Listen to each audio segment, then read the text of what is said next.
अब देखो, अब यदि मैंने कहा सर्कुलर, तो सर्कुलर क्या, सर्कुलर ग्राफ है ना, एक सर्कल को ग्राफ में कैसे प्लॉट किया जाएगा। अब देखो, अब एक इक्वेशन भी होता है, किसका इक्वेशन होता है, सर्कल का इक्वेशन होता है, ठीक है, तो उसको क्या कहते हैं हम, equation of circle.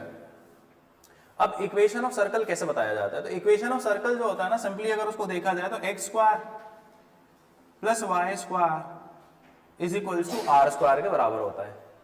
X square plus Y square is equal to r square. अब यदि मैं इसको ये लिखूं, x square plus Y square is equal to 1, तो यहां पर क्या ये अपॉन में आर स्क्वायर बन जाएगा। फिर इसको यदि अलग अलग करूं तो x square upon r square plus Y square upon r square is equal to 1 हो जाएगा। इसी को यदि मैं एक वेरिएबल फॉर्मेट में लिखूं तो क्या मैं इसको ये लिख सकता हूं, x square upon a square plus Y square upon b square is equal to 1। बस कंडीशन ये रहेगी ए बराबर बी हो जाए। यदि क्या कुछ गलत कह रहा हूं, नहीं ना, मतलब अगर मैं एक एक्सेस पे इसको इस तरीके से बनाऊं तो क्या ये एक सर्कल होगा, यहां से यहां तक क्या होगा 0,0, यहां से लेकर यहां तक, कहां से लेकर कहां तक, ओरिजिन से लेकर कोई एक डिस्टेंस तक, ओरिजिन से लेकर कोई एक डिस्टेंस तक यहां तक, क्या ये आर के बराबर होगा, बोलोगे हाँ सर आर के बराबर होगा। क्या ओरिजिन से लेकर यहां पर कोई एक डिस्टेंस तक आर के बराबर होगा, बोलोगे हाँ सर आर के बराबर होगा। अब अगर ये एक्स एक्सेस का ये पॉइंट है तो ये ए है, वाई एक्सेस का ये पॉइंट है तो ये बी है, बी है ना कि नहीं है, तो भाई ये ए है, ये वाला बी है, यहां पर आर इक्वल टू बी है, यहां पर आर इक्वल टू, सही बात है। अब तुम पूछोगे नहीं मानते सर कैसे बना दिया आप ये सब, अभी भी तुमको एक चीज सिखाया होगा, मान लो ये तुम्हारी एक्सेस है, ठीक है,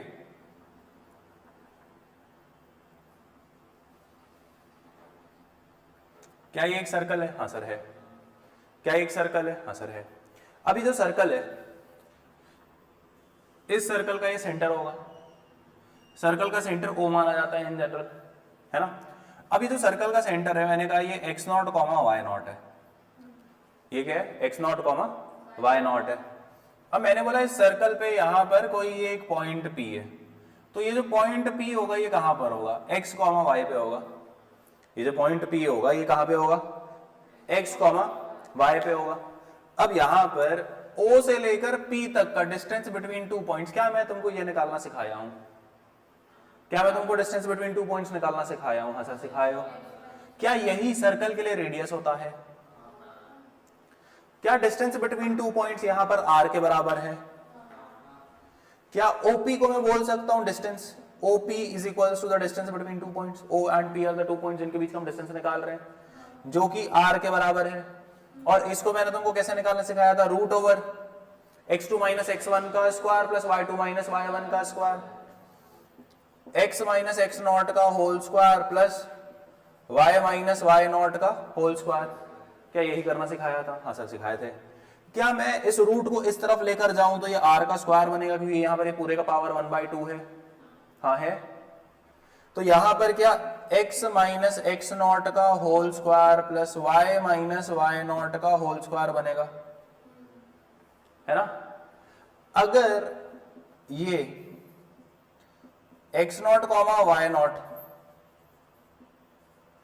ओरिजिन है तो इसकी वैल्यू क्या हो जाएगी, 0,0, क्योंकि सर्कल के लिए जो सेंटर है उसको ओरिजिन मान लूंगा, है ना। तो यहां पर क्या बनेगा, r square is equal to x square plus r square is equal to x square plus Y square. इसी को कहते हैं equation of a circle.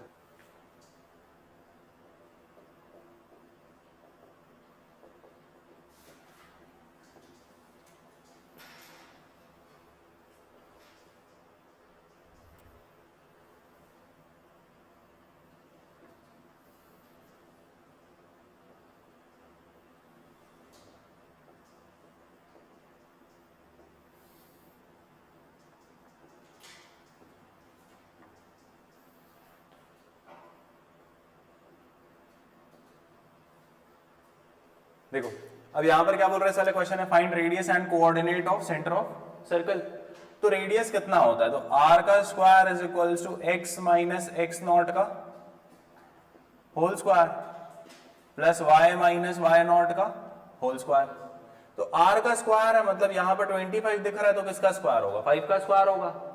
On comparing क्या समझ में आ रहा है, यहाँ पर लिखा हुआ है x माइनस 4 का whole square plus y minus 3 का होल स्क्वायर। तो यहाँ पर तो दिख रहा है x नॉट की जगह पे लिखा हुआ है 4, y नॉट की जगह पे क्या लिखा हुआ है 3। तो ये जो कोऑर्डिनेट ऑफ सेंटर होता है हमारे लिए, क्या coordinate of centre x not comma y not को नहीं बोला जाता है, बोला जाता है। तो वही कितना निकल कर आया है 4,3 निकल गया, और r की वैल्यू यहां से पता चल गई रेडियस कितना है, जितना भी होगा। अब यूनिट नहीं दिया हुआ है तो अपन नहीं लिख रहे हैं, दिया होता तो लिख लेते। क्लियर है क्या। अब देखो अभी मैंने तुमको बताया इक्वेशन ऑफ सर्कल क्या होता है,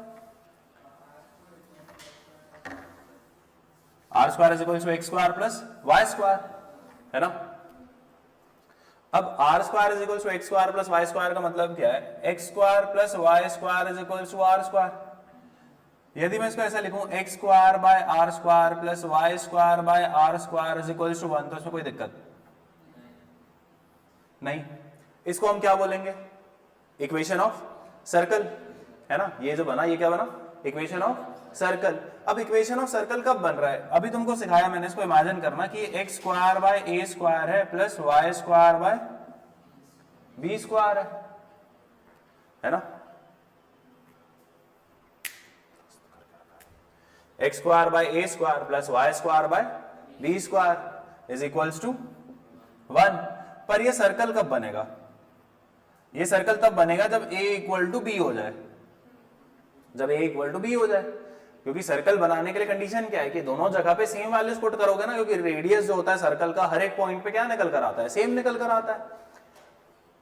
अब यदि कभी if a is not equal to b, यदि कभी ऐसा हो जाए कि a किसके बराबर नहीं है, b के बराबर नहीं है, अब यदि a और b इक्वल नहीं है, तब ये इक्वेशन कैसे लिखा जाएगा, x square by A square plus Y square by B square is equal to 1। ये तो रहेगा ऐसा ही, है ना। यदि इन दोनों की वैल्यू सेम हो जाती तो ये सर्कल बना लेता। यदि ये दोनों की वैल्यू क्या हो जाए, सेम हो जाए, तो ये क्या फॉर्म कर लेगा, सर्कल। पर मैंने यहां पर क्या कह दिया, मैंने यहां पर कह दिया a और b जो है इसकी वैल्यू क्या नहीं होगी, सेम नहीं होगी। जब सेम नहीं होगी तो याद रखना हमेशा ये क्या बना लेगा, ये एलिप्स फॉर्म कर लेगा। ठीक है, क्या बन जाएगा, एलिप्स बन जाएगा। अब अगर मैं तुमसे कहता हूं लेफ्ट साइड बता दूं, अब यदि कभी भी if a is greater than b, let us say if a is greater than b, if a is greater than b, अब यदि a ग्रेटर है b से, समझना बात को, ठीक है। अभी तुमको बताया ये एक्सेस बनी हुई है, लेटेस्ट टेक a का जो वैल्यू है, a किसका कोऑर्डिनेट दे रहा है, x एक्सेस पे कोऑर्डिनेट दे रहा है। ये वाला जो जगह है ये कौन सा है तुम्हारा, 0,0, दैट इज ओरिजिन, है ना। अब a किधर मिलेगा, यहां पर मिलेगा कहीं पे, ये इस जगह पे a बनाकर रखा हुआ है। a जो है वो किससे बड़ा है, b से बड़ा है। अब यदि b से बड़ा है तो यहां पर कहीं पे b मिल रहा है, दिख रहा है b छोटा है a से, b यदि छोटा है a से तो तुमको सर्कल मिलेगा।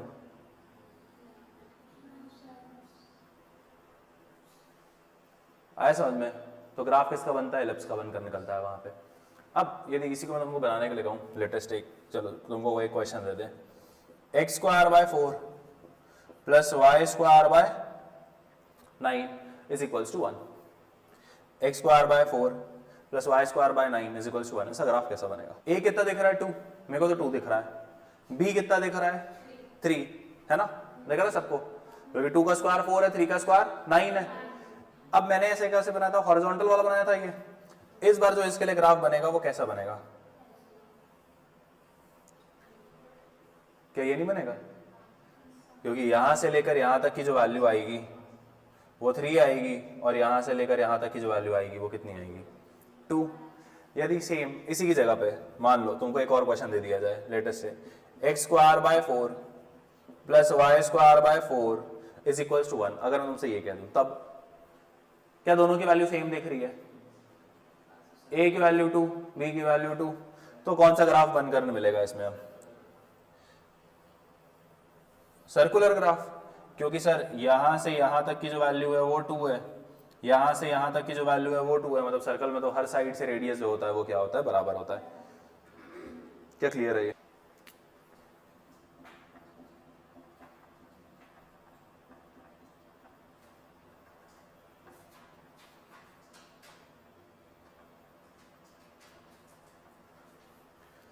चलो बात है मैग्नीट्यूड ऑफ स्लोप पे, ठीक है। अब मैग्नीट्यूड ऑफ स्लोप का मतलब क्या है? मैग्नीट्यूड ऑफ स्लोप का सिंपली मतलब ये, मैग्नीट्यूड ऑफ स्लोप का सिंपली मतलब क्या है कि अगर हमारे पास मान लो ये एक एक्सिस बना लिए, अब ग्राफ बनाना है, ग्राफ प्लॉट करेंगे तो क्या आएगा? ग्राफ का स्लोप आएगा। अब मान लो एक ग्राफ ऐसा है, एक ग्राफ ऐसा है, ये जो दोनों के दोनों ग्राफ हैं, लेटेस्ट से इस वाले ग्राफ का जो स्लोप है वो m1 है, ये वाला जो ग्राफ है इसका स्लोप जो है वो क्या है? m2 है। अब हम ये कहते हैं कि दोनों का जो स्लोप है उसका वैल्यू सेम नहीं होगा, पर क्या दोनों का मैग्नीट्यूड सेम हो सकता है? अब देखो एंगल हमेशा कहां से नाप मेजर किया जाएगा? पॉजिटिव एक्स एक्सिस से। अगर यहां पर 135 डिग्री का एंगल है, सेम अगर इस वाले के लिए मैं कहता हूं यहां से यहां जो एंगल है वो 45 डिग्री का है, तुमको पता ही है किसके बराबर आता है? Slope is equal to tan theta. 90 degree से बड़ा हो तो वैल्यू क्या आएगी? नेगेटिव। तो यहां पर क्या बनेगी वैल्यू? Minus minus what? 1। और यहां पर ये क्या बनेगा? tan theta. तो ये क्या बनकर निकलेगा? +1। अब देखो स्लोप की वैल्यू अलग अलग है, m1 -1 है, m2 +1 है, पर यदि मैं तुमसे इन स्लोप्स का मैग्नीट्यूड पूछूं तो तुम क्या बोलोगे? सर m1 का मॉड ले लो और m2 का मॉड ले लो। तो अगर मॉड ले लिए तो दोनों का प्लस और माइनस जो है वो क्या हो गया? हट जाएगा। तो दोनों का जो मैग्नीट्यूड है वो क्या आएगा? सेम आएगा। ऑल्दो दो स्लोप की वैल्यूज अलग अलग हो, दो स्लोप के एंगल अलग अलग हो, पर उनका मैग्नीट्यूड जो है वो क्या हो सकता है? सेम हो सकता है। अब कैसे निकाला जाता है किसी भी स्लोप का मैग्नीट्यूड? कैसे निकाला जाता है? जैसे मैंने तुमको बोला था ना वहां पर, कहां पर, कि जब हम कर्व बना रहे थे तो वहां पर तुमको रेक्टेंगुलर हाइपरबोला बनाना सिखाया था। रेक्टेंगुलर हाइपरबोला जब बनाना सिखाया था इनवर्स रिलेशन में, तो वहां पर बताया था टेम्परेचर कांस्टेंट रहता है, टेम्परेचर की हर जगह पे वैल्यू सेम है। वहां पर टेम्परेचर की वैल्यू कैसे निकालोगे? वहां पर जो टेम्परेचर है उस टेम्परेचर की जो वैल्यू है वो कैसे फाइंड आउट करोगे? तो तुम क्या बोलोगे? सर वहां पर जो स्लोप है वो किसको बता रहा है? टेम्परेचर को बता रहा था इनवर्स रिलेशन में। उस स्लोप का क्या निकालना है हमको? मैग्नीट्यूड निकालना है। उस स्लोप को क्या निकालना है हमको? मैग्नीट्यूड निकालना है, ठीक है। अब जैसे मैंने ये बनाया, ये मेरे पास एक y एक्सिस है, ये जो है मेरे पास ये कौन सी एक्सिस है? x एक्सिस है। एक x एक्सिस हो गई और दूसरी कौन सी हो गई? y एक्सिस हो गई। अब लेटेस्ट से मेरे पास जो रिलेशन है y is equal to x square का है, तो कौन सा ग्राफ बनेगा इसमें? p से पावर, p से पैराबोला। तो इसमें जो पाथ होगा या कर्व होगा वो कैसा होगा? इट विल बी पैराबोलिक, ठीक है। अब चालू कहां से होगा? ये क्या हमको कोई y इंटरसेप्ट दिख रहा है? प्लस प्लस में कुछ भी दिख रहा है? नहीं। मतलब कहां से चालू होने वाला? ओरिजिन से। ओरिजिन से चालू होकर ऊपर मुड़ेगा कि नीचे मुड़ेगा? ऊपर मुड़ेगा, अपवर्ड बनेगा इस तरीके से। अब तुमको जिस भी पॉइंट पे मैग्नीट्यूड निकालना है, जिस भी पॉइंट पे मैग्नीट्यूड निकालना है, क्योंकि देखो पैराबोलिक है ना, पैराबोलिक पे क्या होता है? अलग अलग जगह पे अलग अलग वैल्यूज निकलती हैं, अलग अलग जगह पे अलग अलग वैल्यूज निकलती हैं। अब लेटेस्ट से यहां पर किसी इस पॉइंट पे, इस पॉइंट 1 पे तुमको वैल्यू निकालनी है। ये जो तुम्हारे पास एक पॉइंट 1 है, इस पॉइंट 1 पे तुमको वैल्यू निकालनी है। जिस भी पॉइंट पे तुमको वैल्यू निकालनी है वहां से उस पॉइंट से एक टैंजेंट ड्रॉ कर दो, वहां से उस पॉइंट से एक टैंजेंट ड्रॉ कर दो। जैसे ये वाला जो पॉइंट है, यहां पर, यहां से निकालना है, यहां से यदि एक टैंजेंट ड्रॉ करेंगे तो वो टैंजेंट कैसे जाएगा? ऐसे। तो इस पॉइंट से 1 से ये जो टैंजेंट पास हो रहा है, इसका एंगल नाप लो कहां से? पॉजिटिव एक्स एक्सिस से। कितना एंगल होगा? लेटेस्ट से कोई एंगल अल्फा होगा। यहां पर इस पॉइंट 1 का तुमको मैग्नीट्यूड मिल जाएगा m1। m1 किसके बराबर होगा? tan अल्फा के बराबर। जो भी tan अल्फा की वैल्यू होगी वो तुम्हारे स्लोप का मैग्नीट्यूड होगा वहां पर। आया क्या समझ में? अब एक और चीज पूछता हूं, मान लो तुमसे इस जगह पे पूछता हूं, ये वाली जगह रेड कलर से जो बनाया हुआ है, तुम क्या बोलोगे? देखो सर यहां से तो टैंजेंट बनाओगे तो वो ऑलमोस्ट ऐसे स्ट्रेट लाइन जैसे जाएगा, बहुत छोटा एंगल। अब लेट अस से ये पॉइंट 2 था, तो M2 पे जो स्लोप मिलेगा वो 10 के हिसाब से मिलेगा और यहां पर एंगल कितना आएगा, तो 10 0 डिग्री पे क्या होता है 0, तो यहां पर जो स्लोप की वैल्यू निकल कर आई वो क्या आई 0। अब मान लो तुमको कोई एक थर्ड पॉइंट पे निकालने बोल दिया जाए, लेटेस्ट से यहां पर निकालने बोल दिया जाए, ये वाला ग्राफ ना केमिस्ट्री में बहुत काम आता है हमको, ठीक है। अब यहां पर निकालना है तो कैसे निकालोगे, यहां से इस पॉइंट से क्या कर लो, टेंजेंट ड्रॉ कर लो। तो इस पॉइंट से इस तरीके से क्या किया तुमने, टेंजेंट ड्रॉ कर लिया। यहां पर लेटेस्ट से ये वाला ले लेता हूं, थोड़ा दूर हो गया मुझसे बनाते बनाते तो, है ना। अब मान लो यहां से तुमने क्या किया, टेंजेंट को ड्रॉ कर लिया। अब एंगल कहां से मेजर करना है हमेशा, लेटेस्ट से यहां पर कोई बीटा एंगल है, ये कौन सा पॉइंट है हमारा, थर्ड पॉइंट है। इस थर्ड पॉइंट पे स्लोप निकालना है तो यहाँ पर जो स्लोप आएगा वो क्या आएगा M3, और जो भी M3 की वैल्यू होगी वो किसके हिसाब से आएगी, 10 बीटा के हिसाब से। तो क्या हम यहाँ पर मैग्नीट्यूड ऑफ स्लोप निकालना सीख गए, मैग्नीट्यूड ऑफ स्लोप निकालना सीख गए। अब बताओ 10 की वैल्यू 0 से 90 पे बढ़ती है कि 90 से 0 पे बढ़ती है, 10 की वैल्यू 0 से 90 जाएंगे तो बढ़ेगी कि कम होएगी, 0 से 90 से जाएंगे तो बढ़ते जाएगी। तो याद रखना जितना तुम्हारा यहां पर टेंजेंट का एंगल बढ़ता जाएगा उतना तुम्हारा वहां पे मैग्नीट्यूड ऑफ स्लोप बढ़ता जाएगा। मतलब जितना ये स्लोप के ऊपर जाओगे उतनी बड़ी वैल्यू मिलेगी, जितना नीचे आओगे उस स्लोप की वैल्यू उतनी छोटी मिलेगी। क्लियर है क्या। अब मान लो ये एक ग्राफ है, ये कौन सा ग्राफ दिख रहा है,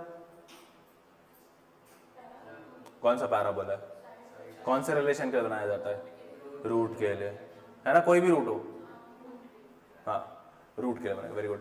अब इस पे यदि टेंजेंट इसके लिए यदि मैग्नीट्यूड ऑफ स्लोप निकालना है, क्या करोगे, जिस भी पॉइंट पे निकालना है, लेटेस्ट से यहाँ पर तुमको कोई पॉइंट 1 पे निकालना है, यहाँ पर कोई पॉइंट 2 पे निकालना है, यहाँ पर कोई पॉइंट 3 पे निकालना है, यहाँ पर कोई पॉइंट 4 के लिए निकालना है। ये जो ग्राफ्स है ना इनको बहुत अच्छे से सीख लो, जब 1D 2D पढ़ेंगे वहां पर तुमको इसका बहुत ज्यादा काम आने वाला है, ठीक है। अब इसके जब निकालना होगा तो यहां से क्या करेंगे, टेंजेंट पास करेंगे, 1 से जो जा रहा होगा, अब यहां से क्या कर लो, इस वाले के लिए थीटा एंगल मेजर कर लो, है ना, इसके लिए क्या कर लो, थीटा एंगल मेजर कर लो। अब यहां पर इस वाले के लिए जब निकालोगे तो फिर यहां से टेंजेंट ड्रॉ करोगे, इस वाले के लिए यहां से टेंजेंट, इस वाले के लिए यहां से टेंजेंट। अब इस वाले ग्राफ में क्या ऑब्जर्व कर रहे हो कि जैसे जैसे तुम ऊपर जाते जा रहे हो, जैसे जैसे तुम ऊपर जाते जा रहे हो, जो तुम्हारा एंगल है वो एंगल क्या होता जा रहा है, कम होता जा रहा है। मतलब जो तुम्हारा मैग्नीट्यूड है स्लोप का, मैग्नीट्यूड है जो स्लोप का वो डिक्रीज होता जा रहा है। ये चीज कहां पर काम आती है, जब हम रिलेशन देखते हैं ना कि y की वैल्यू x के हिसाब से कैसे चेंज हो रही है।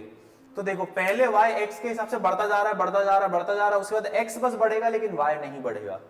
y कैसा हो जाएगा, ऑलमोस्ट कांस्टेंट हो जाएगा या ऑलमोस्ट जीरो हो जाएगा, y का वैल्यू चेंज होना बंद हो जाएगा, ठीक है। अब इस वाले में क्या कर रहा है, इस वाले में ग्राफ दे दिया है, ग्राफ के लिए क्या बोल रहा है, जो जो पॉइंट्स दिए हुए हैं उन पॉइंट्स के लिए क्या करो, उनके स्लोप की वैल्यू निकालो और मैच कर लो। अब इसमें तुम बोलोगे सर इसको बनाने की भी क्या जरूरत है। अब देखो इस वाले के लिए क्या दिख रहा है, ए पॉइंट के लिए, ए के लिए एंगल छोटा है, बी के लिए थोड़ा बड़ा हुआ, ए के लिए, सी के लिए और बड़ा हुआ, और डी के लिए ऑलमोस्ट स्ट्रेट होता हुआ दिख रहा है। कैसे बनाओगे अब उसके लिए, जब स्लोप्स बनाने होंगे तो ए के लिए कैसा बनेगा, ये बनेगा ए के लिए, बी के लिए कैसा बनेगा, ऐसा बनेगा, सी के लिए कैसा बनेगा, ये ऐसा बनेगा, और डी के लिए कैसा बनेगा,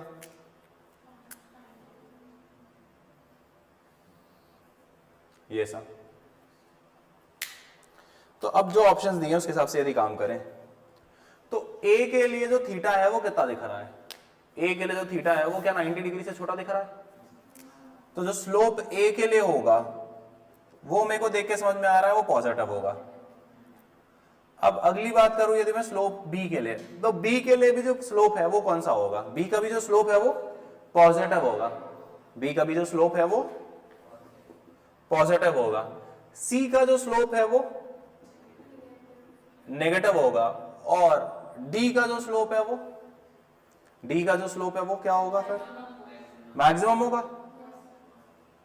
डी का जो स्लोप है वो क्या होगा, मैक्सिमम होगा। पर जीरो किसका होगा, तो फिर जीरो डी वाले का ही होगा। देखो हमने तो ऐसे टेढ़ा बना दिया, पर यहाँ पर दिया था ना पॉइंट यहाँ पर, अब जब इसके लिए टैंजेंट ड्रॉ करेंगे ना तो वो सीधा सीधा सीधा है, ऐसा होगा क्या? तो सर वो तो 90 डिग्री हो गया। 90 डिग्री में तो जो वैल्यू होती है वो क्या होती है? मैक्सिमम होती है, जीरो हो सकती है क्या? तो देखो ए के लिए क्या है? पॉजिटिव। ए के लिए क्या है? पॉजिटिव। सी के लिए क्या है? नेगेटिव। बी के लिए क्या है? मैक्सिमम। डी के लिए भी क्या होगी? मैक्सिमम। जीरो किसी की वैल्यू नहीं है। यदि ये वाला जो सी वाला जो स्लोप है, यदि इसको शिफ्ट करके यहां कर लिया जाए तब ये कैसा बनेगा? Straight line. तब यहां पर क्या है ना, slope for c is zero, तब जाकर ये वाला जीरो हो सकता है। बी को मैक्सिमम इसलिए बता रहा हूं क्योंकि देखो दोनों पॉजिटिव है, पर इसका जो एंगल होगा बी वाले का वो ए से बड़ा होगा। अब मैक्सिमम के अलावा और क्या बोलो? तो फिर पॉजिटिव बोल लो, ठीक है पॉजिटिव बोल लो, क्या दिक्कत है? लो अब हम सभी को पता है काइनेटिक एनर्जी किसके बराबर होता है? Kinetic energy is equal to half mv square. All of these. एक बात बताऊं गधो, तुमको यहां पर बोल रहा है kinetic energy is directly proportional to v का स्क्वायर। रिलेशन मैंने किसका दिया तुमको? यहां पर v का दिया, तो ये किसके हिसाब से बदलेगा? v दिया है तो v स्क्वायर यानी पैराबोला, पावर से पैराबोला। काइनेटिक एनर्जी और यहां पर डायरेक्टली लिख दिया v स्क्वायर, तो यहां पर kinetic energy is equals to mv square plus zero, जैसा इक्वेशन है ना? तो अगर v स्क्वायर के साथ डायरेक्ट रिलेशन दिख रहा है तो स्ट्रेट लाइन, और अगर वेलोसिटी कांस्टेंट कर दे तो मास बदल रहा होगा, मास बदल रहा होगा, तो मास के साथ काइनेटिक एनर्जी का कैसा रिलेशन आ गया? डायरेक्ट। तो वापस कैसा ग्राफ बनेगा? Straight line. स्लोप कैसा दिख रहा है? स्लोप जो है वो कैसा दिख रहा है? पॉजिटिव। इंक्रीजिंग दिख रहा है स्लोप की डिक्रीजिंग दिख रहा है? स्लोप जो है वो कैसा दिख रहा है? अब यदि मैं यही तुमसे इसका मैग्नीट्यूड पूछूं, अब इस स्लोप का मैग्नीट्यूड कैसा दिख रहा है? क्या मैग्नीट्यूड भी इंक्रीजिंग दिख रहा है कि डिक्रीजिंग दिख रहा है कि कुछ नहीं दिख रहा है? अच्छा, मैग्नीट्यूड कैसे निकालोगे? टेंजेंट बना के। अगर हर जगह टेंजेंट बनाएगी बेवकूफ तो क्या होगा? 0 से 90 तक बढ़ रहा है कि नहीं बढ़ रहा है? बढ़ रहा है। एंगल यदि चेंज हो रहा है 0 से 90 तो 10 की वैल्यू चेंज होगी। 0 से 90 10 की वैल्यू बढ़ती है, हाँ बढ़ती है, तो स्लोप की वैल्यू बढ़ेगी, हाँ जी बिल्कुल बढ़ेगी। तो मैग्नीट्यूड क्या होता जा रहा है यहाँ पे? इस वाले स्लोप के लिए मैग्नीट्यूड क्या, सॉरी इस वाले के लिए स्लोप कैसा दिख रहा है? स्लोप अभी पैराबोला है, मेरे को पता है पैराबोला है। इंक्रीजिंग दिख रहा है कि डिक्रीजिंग दिख रहा है? डिक्रीजिंग दिख रहा है। क्यों डिक्रीजिंग दिख रहा है? देखो बढ़ता जा रहा है, फिर धीरे धीरे वैल्यू कम होती जा रही है, y की कम हो रही है, मतलब y की वैल्यू अब बढ़ नहीं रही है। मतलब ये जो स्लोप है, ये स्लोप कैसा है? और इस स्लोप का जो मैग्नीट्यूड है वो भी कैसा है? समझ में आया क्यों? क्योंकि 90 से 0 की तरफ जा रहा है जो एंगल है वो, तो मैग्नीट्यूड भी क्या होता जा रहा है? डिक्रीजिंग। इस स्लोप को देखो, जैसे जैसे x की वैल्यू बढ़ते जा रही है, y की वैल्यू धीरे धीरे कम होती जा रही है। तो इस वाले के लिए जो स्लोप है वो स्लोप कैसा होता जा रहा है? वाह जी, तनिषा तेरे को स्लोप नीचे गिरता हुआ दिख रहा है कि ऊपर उठता हुआ दिख रहा है? मैग्नीट्यूड क्या है? हाँ, मैग्नीट्यूड क्या है? तो कभी भी सिर्फ स्लोप को देखकर मत बता देना कि वैल्यू बढ़ रही है कि घट रही है। स्लोप अलग चीज बताता है, स्लोप इंक्रीजिंग है कि डिक्रीजिंग है वो बस ये बता रहा है तुमको ग्राफ ऊपर जा रहा है कि नीचे जा रहा है। जो तुम्हारी फिजिकल क्वांटिटीज है, जो तुम्हारी वैल्यूज हैं, वो बढ़ रही हैं कि घट रही हैं, वो किससे पता चलता है? वो पता चलता है मैग्नीट्यूड ऑफ स्लोप से। क्लियर है क्या? इस वाले के लिए जो स्लोप है वो कैसा दिख रहा है? स्लोप इंक्रीजिंग दिख रहा है कि डिक्रीजिंग दिख रहा है? इस वाले के लिए स्लोप कैसा है? ये वाला, ये स्लोप है, हाँ। तो स्लोप कैसा है? ये इंक्रीजिंग स्लोप है। नहीं समझे? समझाना है फिर से कुछ इसमें, पक्का समझे? अगले में गलत किए तो तुम देखना, तुम सबको कोड़े मारे जाएंगे। मैं हाँ देख, इसीलिए अब एक चीज बता मुझे, ये जो स्लोप है ये ऊपर से नीचे आता हुआ दिख रहा है, हम ऊपर से नीचे आते हुए स्लोप को देख के बोल देंगे भाई भाई ये तो डिक्रीजिंग हो गया। ये कहां से डिक्रीजिंग है, देखो समझना बात को। इसको देखो, ये y की कोई एक मैक्सिमम वैल्यू पे था, y की मैक्सिमम वैल्यू से देखो धीरे धीरे धीरे धीरे धीरे धीरे धीरे करके कम होता जा रहा है, ठीक है। यहां पर अब इस वाले पे देखो, ये वाला स्लोप कब बनाया जाता है, ये वाला, क्या ये इंटरसेक्ट करके कहीं से यहां से बाहर निकलेगा? तो ये क्या होगा, -4 -3 -2 -1, फिर x की वैल्यू 0, फिर x की नेगेटिव वैल्यू उस पे y की पॉजिटिव वैल्यू धीरे धीरे देता जाता है। पढ़े हैं ये कि नहीं पढ़े हैं? तो ये स्लोप इंक्रीजिंग है कि डिक्रीजिंग है? ये वाला इंक्रीजिंग है। इसका मैग्नीट्यूड कैसा है, तो देखो पहले 90 था, फिर धीरे धीरे धीरे धीरे धीरे धीरे कम होके 0 तक आ रहा है। तो मैग्नीट्यूड इंक्रीजिंग है कि डिक्रीजिंग है? हाँ, मैग्नीट्यूड अब इसका डिक्रीजिंग है। कहां पर पढ़े थे ये वाला ग्राफ, किस पे पढ़े थे? क्या इसको एक्सपोनेंशियल फंक्शन पे पढ़े थे? चलो बताओ, स्लोप इंक्रीजिंग है कि डिक्रीजिंग है? इंक्रीजिंग है। x बढ़ रहा है तो ओवरऑल y बढ़ रहा है। पहले यहां से यहां तक इंक्रीजिंग है, फिर इंक्रीजिंग है।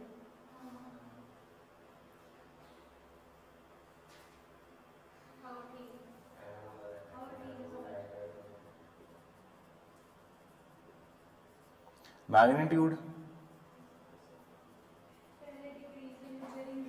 Magnitude first decreasing then increasing. Magnitude जो है वो डिक्रीजिंग है फिर इंक्रीजिंग है। स्लोप कैसा है, देख यहां से यहां इंक्रीजिंग है, अभी पढ़ाया हूं देखो वाले पे, और फिर यहां से यहां तो इधर पढ़ा है, ये इंक्रीजिंग है कि नहीं है? तो पूरा स्लोप कैसा है, मैग्नीट्यूड कैसा है, फिर इंक्रीज हो रहा है, क्योंकि 90 से 0 पहुंच रहे हो, फिर 0 से 90 जा रहे हो। समझे कि नहीं? First increasing then decreasing. अरे भाई ऐसी थोड़ी ना स्लोप सही हो जाएगा तुमसे एक बार में। ग्राफ गलत होते हैं ना एग्जाम में, कि सही बनाते हो हमेशा से?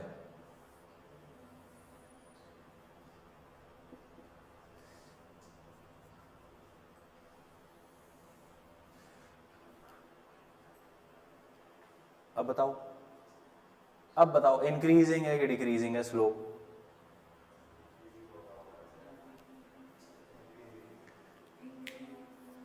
डिक्रीजिंग है पूरा। देखो यहां से यहां डिक्रीजिंग है, फिर यहां से यहां डिक्रीजिंग है। मैंने तो इसको उठाया, इन दोनों को जोड़ के ये बना दिया है हवा में। यार देखो स्लोप जो रहता है वो क्या बताता है? अरे तुमसे पूछा जाए यदि स्लोप क्या बताता है तुमको? स्लोप स्लोप होता है, बैठ के फिसल जाते हैं कहोगे? क्या बताता है तो स्लोप तुमको? तुम्हारे जीवन का स्लोप कितना नीचे जाओगे? पॉजिटिव नेगेटिव, एक रैप्टा लगाऊंगा खींच के। क्या बताता है slope? Change in y with respect to x बताता है।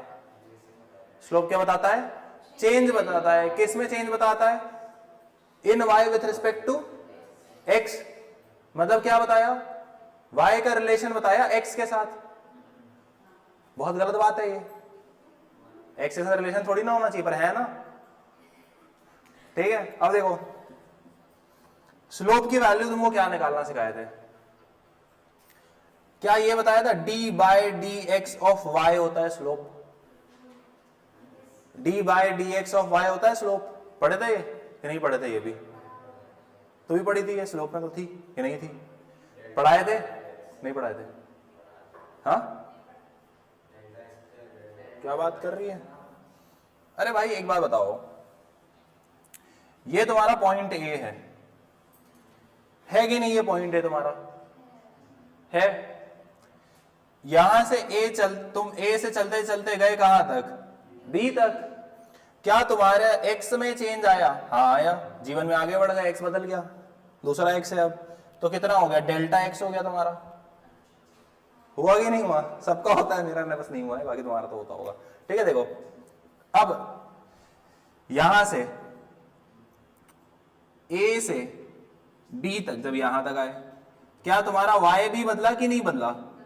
बदला ना, y this x and y not that x, ऐसा। तो y भी तो बदला तुम्हारा कि नहीं बदल रहा है जी? बदल रहा है ना। तो यहां से यहां तक क्या है तुम्हारे पास? Delta y। यहां से यहां तक क्या है तुम्हारे पास? Delta x। यहां से यहां क्या है तुम्हारे पास? थीटा। परपेंडिकुलर और बेस दे तो ट्रिग्नोमेट्री की कौन सी आइडेंटिटी आती? तो delta y by delta x है कि नहीं है? बड़ा डेल्टा यानी बड़ा डेल्टा किसको बोलते हैं? बता, तुम दोनों तो पढ़े हो। बड़ा डेल्टा किसे कहते हैं बता समीरे? 2 बार हो गया ना पढ़ते सेम चीज। किसको कहते हैं बड़ा डेल्टा? तुम दोनों को दूध भाते हैं अभी, ये तीनों बैंड हो जाऊंगा मैं अगर ये 3 नहीं बताए तो। भाई ट्राइंगल क्या होता है? हमेशा बोला इसको कैपिटल डेल्टा बोलना। ये क्या बताएगा? ये ओवरऑल चेंज बताएगा, छोटे मोटे की बात नहीं करता है ये। पर जो ओवरऑल चेंज आएगा यहां से यहां, धीरे धीरे धीरे धीरे धीरे धीरे धीरे धीरे एक्स में बदलाव आया होगा, धीरे धीरे धीरे धीरे धीरे धीरे वाई में बदलाव आया होगा। छोटा छोटा चेंज करके बड़ा चेंज बनता है ना, कि एक बार में बड़ा चेंज हो जाता है। तो छोटा छोटा चेंज किससे दिखाया जाता है? छोटा डी से, छोटा चेंज, स्मॉल चेंज। अब इसके अंदर भी एक्स वाई जेड के हिसाब से चेंज होने लगे। सिंबल्स की मीनिंग याद रखना हमेशा, सिंबल्स नहीं याद रहेगा फिजिक्स हमेशा गलत होएगा। बड़ा डेल्टा बड़ा चेंज, ओवरऑल चेंज, छोटा डेल्टा छोटा छोटा चेंज। उसके अंदर जो ग्रीक वाला सिंबल आ गया तो वो एक्स वाई जेड का चेंज बताएगा। एक्स के हिसाब से कितना हो रहा, वाई के हिसाब से कितना हो रहा, जेड के हिसाब से। याद है delta by delta x, delta by delta y, delta by delta z, i cap j cap k cap. उसमें ये क्यों लिखते हैं? डी का है नहीं लिखते हैं वहां पर, क्योंकि उसके अंदर के और छोटे छोटे चेंजेस हैं। अब यहां पर जो तुमको 10 का वैल्यू मिला भाई, 10 का वैल्यू ओवरऑल चेंज पे। अब तुम ओवरऑल कैसे निकालोगे? तो बोलोगे सर देखो जितना भी चेंज आएगा, छोटा छोटा चेंज आएगा वाई में, किसके हिसाब से? एक्स के हिसाब से। तो d y by d x, सही बात है। चलो अब वापस आते हैं। तुमको बताया था स्लोप जो होता है d y by d x होता है। वाई की वैल्यू किसके हिसाब से बदलती जाती है? एक्स के हिसाब से बदलती जाती है। एक चीज मेरे को समझाना, यहां से जब राहुल तू यहां तक गया तो तेरे को ये जो स्लोप है, एक्स तो तेरा बढ़ता जा रहा है, देख इस लाइन में एक्स तेरा बढ़ता जा रहा है, पर क्या तेरे को वाई भी उस हिसाब से बढ़ता जा रहा है? वाई पहले बहुत ज्यादा बड़ा, खड़ा खड़ा खड़ा खड़ा सीधा सीधा, उसके बाद एकदम कम होने लग गया। तो वाई कहां बदल रहा है तेरा एक्स के हिसाब से? जो चेंज है क्या वो कंटिन्यूअसली इंक्रीजिंग चेंज है? तो चेंज की वैल्यू तो कम हो रही है। तो कम हो रही तो डिक्रीजिंग चेंज कहूंगा कि इंक्रीजिंग चेंज कहूंगा? भले ऊपर जाता दिख रहा है। मान लो आज के डेट पे तुम 100 रुपए कमा रहे हो, प्रॉफिट है तुम्हारा 100 रुपए, 100 100 100 100 100 80 80 80 80 90 90 90 90 50 50 50 50 20 20 20 10 10 10। प्रॉफिट बढ़ रहा है कि घट रहा है बोलोगे? तो प्रॉफिट तो कह रहे हो, लेकिन तुम प्रॉफिट कह रहे हो कि नहीं कह रहे हो? तो क्यों कह रहे हो प्रॉफिट? समझ में आया? पर डिक्रीजिंग है कि इंक्रीजिंग है? डिक्रीजिंग। अब फिर यहां से यहां वो तो डिक्रीजिंग दिख रहा है। तो स्लोप क्या है? स्लोप क्या है? मैग्नीट्यूड क्या है?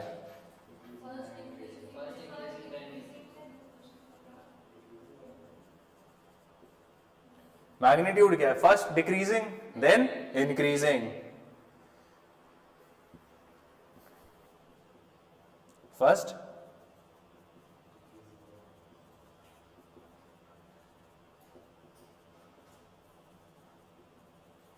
क्या क्लैरिटी आ रही है ग्राफ्स में? दिक्कत हो रही है क्या? तेरे को क्या बताया मैं? ग्राफ का मैग्नीट्यूड कैसे निकाला जाता है? ग्राफ का मैग्नीट्यूड कैसे निकालेगा? क्या बताया? ग्राफ का मैग्नीट्यूड कैसे निकालेगा?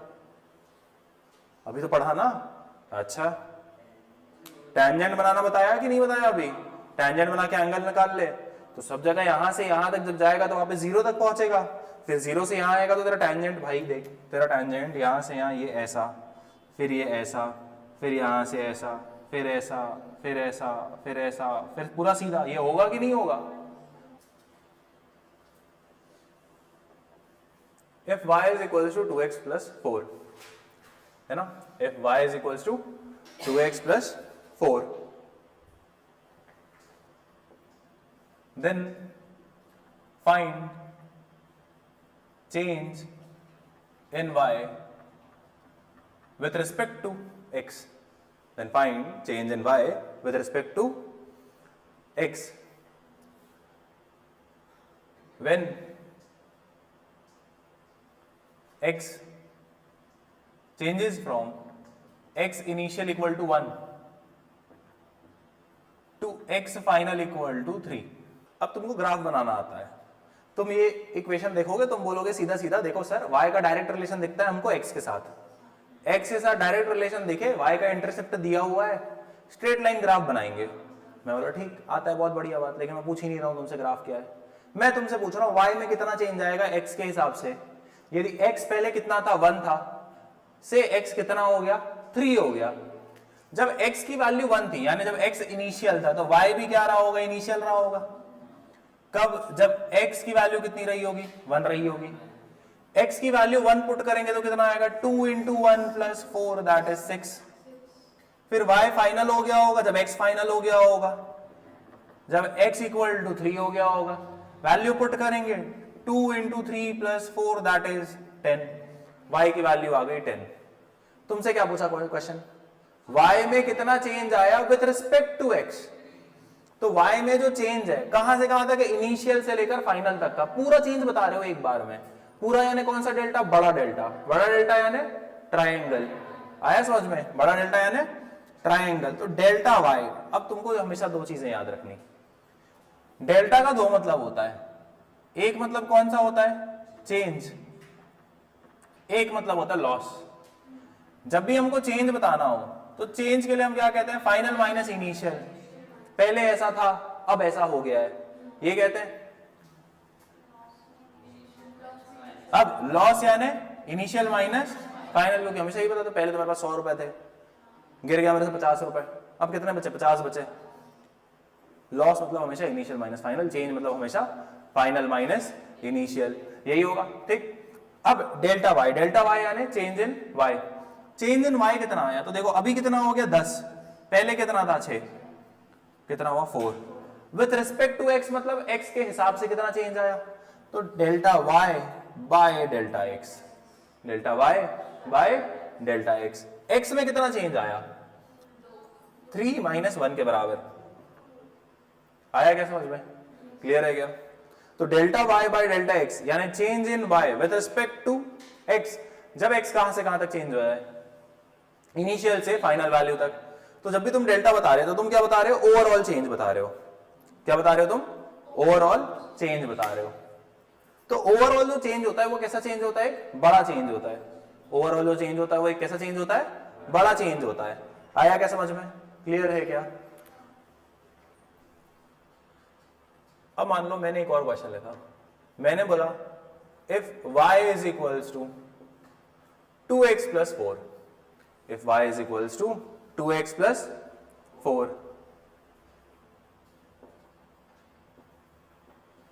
then find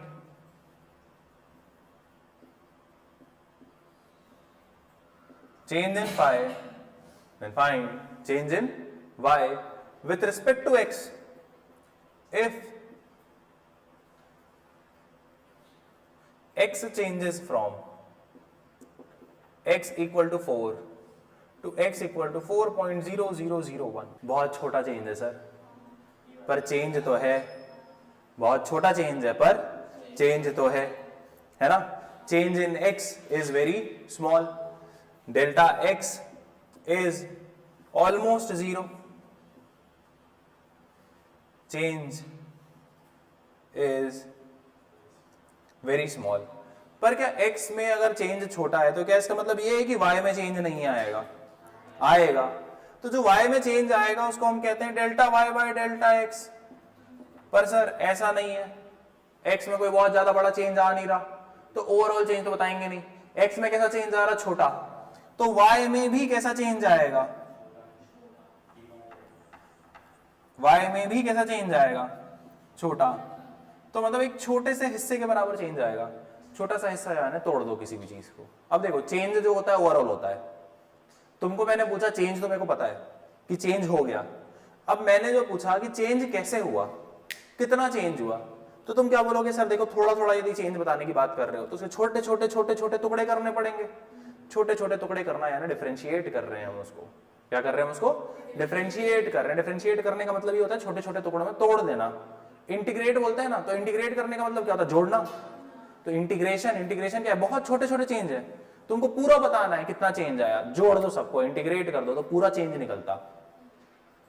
पूरा चेंज पता है सर, छोटा छोटा चेंज चाहिए, तोड़ दो सबको, क्या कर दो, डिफरेंशिएट कर दो।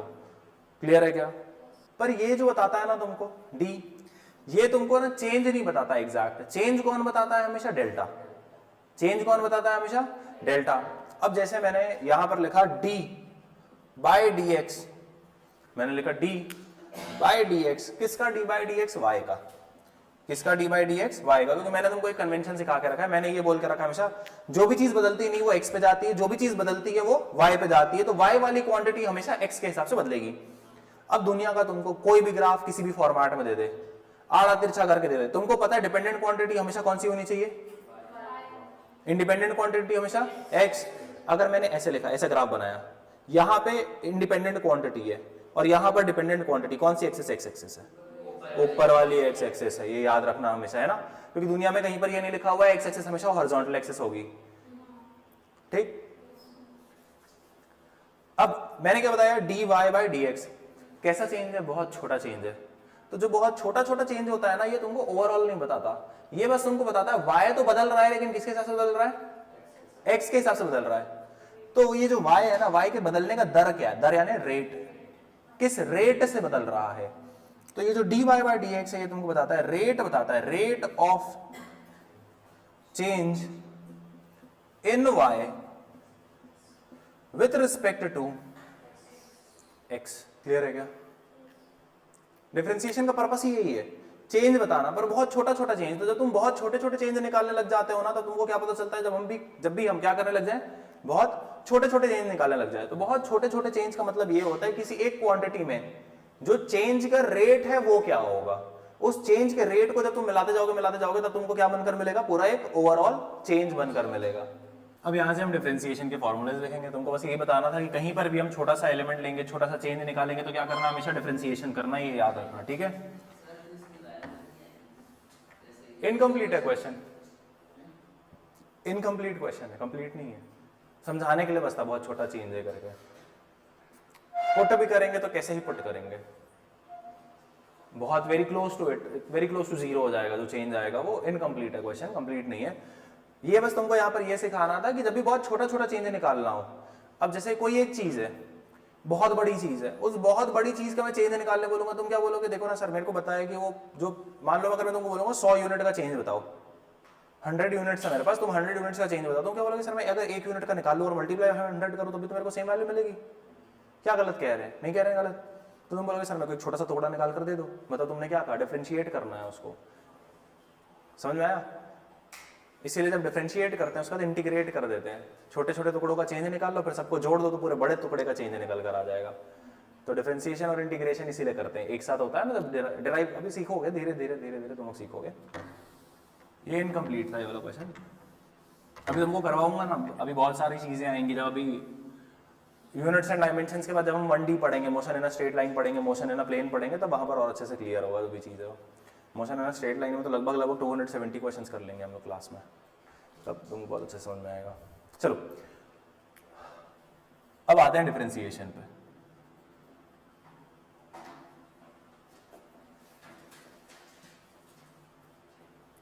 अब ये जो चीजें हम पढ़ने वाले हैं, ये सीधा सीधा रटने की चीजें, ये तुमको सीधी सीधी रटते जानी है, ठीक है?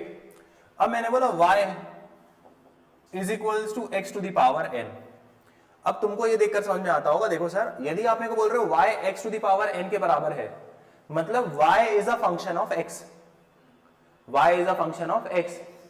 पर x की मैं जो भी वैल्यू पुट करूं वो किसके हिसाब से निकल के आएगी? उसके पावर के हिसाब से। मतलब y में जो भी चेंज आएगा वो x की वैल्यू और उसके पावर के हिसाब से चेंज आएगा। मतलब हर बार जो मैं वैल्यू रखूंगा उसके हिसाब से चेंज आएगा। तो क्या मैं हर बार यही करते रहूंगा? मैं क्या बोलूंगा? डिफरेंशिएट कर लो, हर बार कितना चेंज आ रहा है वो पता चल जाएगा। अब मैंने उनको बोला डिफरेंशिएट करना, दोनों हो गया। हाँ सर करना है, किसके रिस्पेक्ट में करना है? तो जिसके रिस्पेक्ट में वो चीज चेंज होती है उसके रिस्पेक्ट में किया जाता है। y किसके रिस्पेक्ट में चेंज होगी? x, तो dy by dx, change rate of change of y with respect to x। तो यहां पर क्या लिखोगे? d by dx of x to the power n। ठीक, फॉर्मूला क्या निकल कर आएगा? ये जो भी n लिखा है ये आ जाएगा सामने, n x to the power n minus 1 is the value of dy by dx। आया क्या समझ में? कि जो भी y में चेंज आएगा, देखो पहले तो x to the power n के हिसाब से आएगा अब एक बार जब चेंज आ गया तो एक बार का चेंज निकाल लिए तो 4 टाइम्स का चेंज है, तो कितने बार का बचेगा? 3 बार का। फिर उसके बाद करोगे तो फिर 3 सामने आ जाएगा, फिर 2 बार का, फिर एक और करोगे तो 2 सामने आ जाएगा, फिर 1 टाइम्स का, फिर 1 सामने आ जाएगा और वो वैल्यू खत्म हो जाएगी। तो तुमने हर बार का क्या करा? छोटा छोटा छोटा करके चेंज निकालते हैं बस। यहां से आया क्या समझ में? क्लियर है क्या? एग्जाम्पल, यदि मैंने तुमको बोला y is equal to x to the power 4, तो dy by dx will be 4x to the power 4 minus 1, तो 4x का क्यूब। ये पहला चेंज है। आया क्या समझ में? क्लियर है क्या? अब मैंने यदि यहां पर लिखा y is equal to root over x, क्या बोलोगे सीधा देख के? Sir y is equal to root over x मतलब x का पावर 1/2। मैं बोलूंगा डिफरेंशिएट करो। किसके रिस्पेक्ट में करोगे डिफरेंशिएट? जिसके रिस्पेक्ट में बदल रहा है, जिसका वो फंक्शन है। किसका फंक्शन है? किसके हिसाब से बदलता है? x के हिसाब से। तो डिफरेंशिएट भी किसके हिसाब से किया जाएगा? x के हिसाब से। तो dy by dx equal to d by dx of x का पावर 1/2। अब क्या होगा? पावर सामने आएगा, 1/2 माइनस 1, आधे में एक को माइनस करे तो क्या बनेगा? आधा, पर माइनस आधा, तो 1/2 x का पावर माइनस 1/2। तो क्या ये 1/2 रूट x लिखना सही होगा? इसको दिमाग अपने आप तेज हो रहा है, कैलकुलेशन अपने आप स्पीड आ रही है। बस इसी को रिवाइज करोगे तो ये स्पीड धीरे धीरे धीरे धीरे 10 टाइम्स हो जाएगी। तुम्हारा पेपर कितना भी लेंदी है उसके बाद फिजिक्स का, नीट तुम्हारा पेपर कैसे ही बना कर दे दे, वो तुमको एकदम टाइम पे बनाते बन जाएगा। बस गिवन रिवीजन महीने का 2 बार होना चाहिए, सिर्फ बेसिक मैथ्स का ना। और हर महीने क्या करना है? हर एवरी 20 डेज में जो पुराना पड़ा हुआ है उसको वापस रिवाइज करते जाना है। हर 20 दिन में रिवीजन दोबारा होना चाहिए सारी जितनी पड़ी हुई चीजें उनका।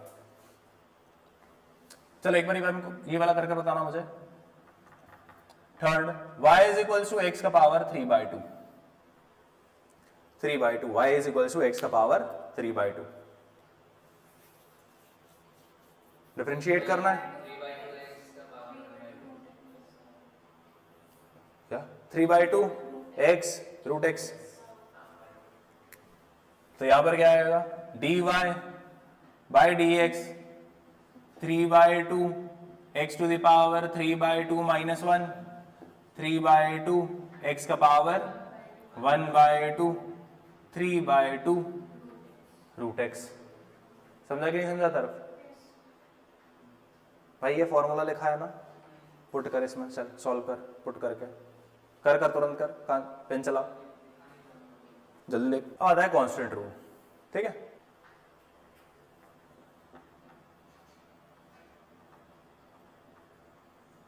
If y is a constant, if y is a constant, constant का मतलब जो चीज चेंज नहीं होती, जो चीज बदलती नहीं है। y कांस्टेंट है मतलब y नहीं बदल रहा है। अगर मैंने लिख दिया y इक्वल टू 5, अरे तो भाई y इक्वल टू 5 का मतलब क्या होता है? 5। आंख बंद करोगे तो 4 हो जाएगा क्या? आंख बंद करके खोले वापस तो 6 हो जाएगा क्या? नहीं ना, 5 ही रहता है ना। कि ऐसा हम सर हमारे यहाँ 5 उंगली, कल सुबह उठेंगे तो 6 हो जाएगी, परसों उठेंगे तो 4 हो जाएगी, 5 होती है ना, कांस्टेंट होता है ना। अब यदि y कांस्टेंट है मतलब y किसके हिसाब से नहीं बदल रहा? x के हिसाब से नहीं बदल रहा। अब यदि y x के हिसाब से नहीं बदल रहा मतलब चेंज आ रहा है कि नहीं आ रहा है? चेंज आया कि नहीं आया? अगर y कांस्टेंट है तो क्या y बदल रहा है? और अगर y नहीं बदल रहा मतलब y क्या है? कांस्टेंट है। तो जो चीज कांस्टेंट है बदल नहीं रही तो चेंज आया कि नहीं आया? तो नो चेंज का मतलब क्या होता है? 0। तो यदि y कांस्टेंट है तो dy बाई dx क्या आएगा? मतलब मैंने dy बाई dx लिखा तो d बाई dx ऑफ 5 क्या होएगा? dy बाई dx लिखा। जब मैं dy बाई dx करता था जब भी, तब मैं किसको करता था? d बाई dx और जो भी y की वैल्यू होती थी वो डालता था ना y की जगह पे। अरे भाई डिफरेंशिएशन का मतलब क्या हो? मेरे को पता है y किसके हिसाब से बदलता है? x to the power n के हिसाब से चेंज होता है। y changes according to x to the power n।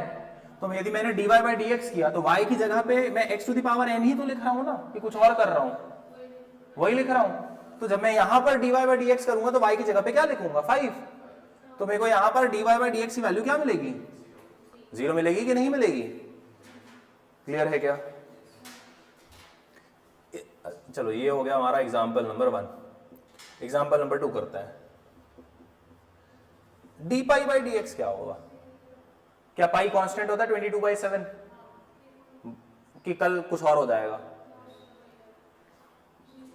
कोई चेंज आएगा? चलो तुमसे एक स्टेटमेंट पूछते हैं।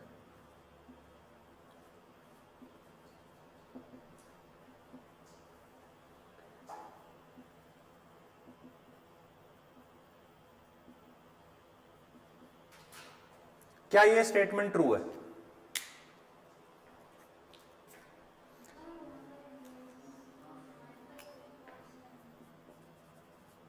ट्रू है, सही है ना?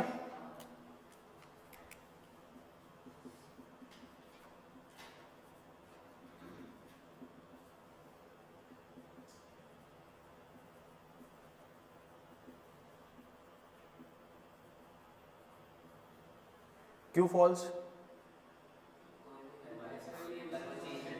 हाँ,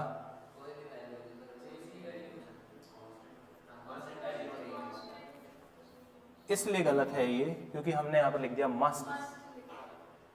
मे भी हो सकता है, मस्ट है। 11वीं क्लास से फिजिक्स में अंग्रेजी पे भी ध्यान देना, क्वेश्चन अंग्रेजी में लिखा हुआ आएगा, अंग्रेजी की भाषा पे ध्यान देना। मे लिखा है, मे भी लिखा है, कैन भी लिखा है, विल भी लिखा है, कि मस्ट भी लिखा है। समझ में आया? ऑलवेज लिखा है। ये भी चीजें ध्यान देने की होती है। जो तुम्हारा असर्शन रीजन गलत होता है ना, वो 99% टाइम इसीलिए गलत होता है क्योंकि तुम वहां पर मे भी मस्ट भी को नहीं देखते। तुम क्या सोचते हो फिजिक्स है, हमको इंग्लिश से क्या करना है? अरे भाई इंग्लिश खेल जाएगी, मस्ट तो थोड़ी ना है condition. dy by dx zero आने की कंडीशन क्या है? कि y must be a constant value. ये कंडीशन नहीं कि y जीरो ही होना चाहिए। y जीरो भी हो सकता है, 1 भी हो सकता है, 2 भी हो सकता है, पर वो कोई कांस्टेंट वैल्यू हो सकती है। आई के बात समझ में?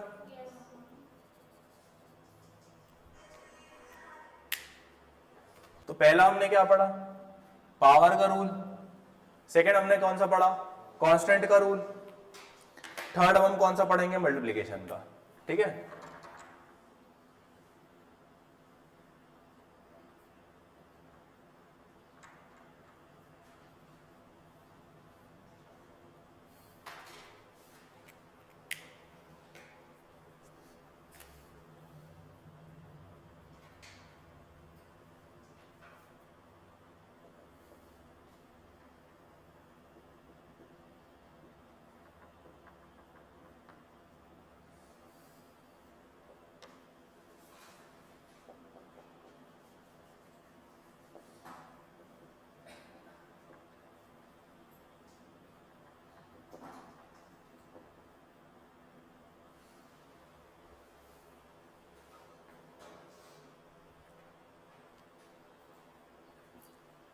क्या कह रहे हो? यदि हम कभी भी किसी भी कांस्टेंट को किसके साथ मल्टीप्लाई कर रहे हैं, if any constant is multiplied with x comes out of differentiation. कहने का मतलब ये है, कहने का मतलब ये है कि यदि y 4x स्क्वायर के बराबर है, if y is equal to 4x square. अब एक चीज मेरे को समझाना, y में चेंज आएगा x के हिसाब से, x की जो भी वैल्यू डालोगे उसका स्क्वायर होएगा, फिर वो 4 से मल्टीप्लाई हो जाएगा। तो जो भी चीज वैल्यू आएगी it will be a factor of 4। तो फैक्टर ऑफ 4 तो कांस्टेंट होते हैं ना, जो भी तुम वैल्यू मल्टीप्लाई करोगे उसके हिसाब से वो कांस्टेंट होते हैं कि नहीं होते हैं? तो 4 के हिसाब से y पे कोई मेजर चेंज आएगा क्या? नहीं आएगा। तो 4 को डिफरेंशिएशन से बाहर निकाल लो, जो भी मेजर चेंज आने वाला है वो हम x की वैल्यू पुट करेंगे, उसके हिसाब से मल्टीप्लाई होकर आने वाला है। तो मैं यहां पर यदि इसको dy by dx of y करूं, dy बाई dx करूं, तो 4 के हिसाब से कोई चेंज नहीं आएगा। 4 तो सिंपली मल्टीप्लाई होगा जो भी x के हिसाब से चेंज आएगा उसमें।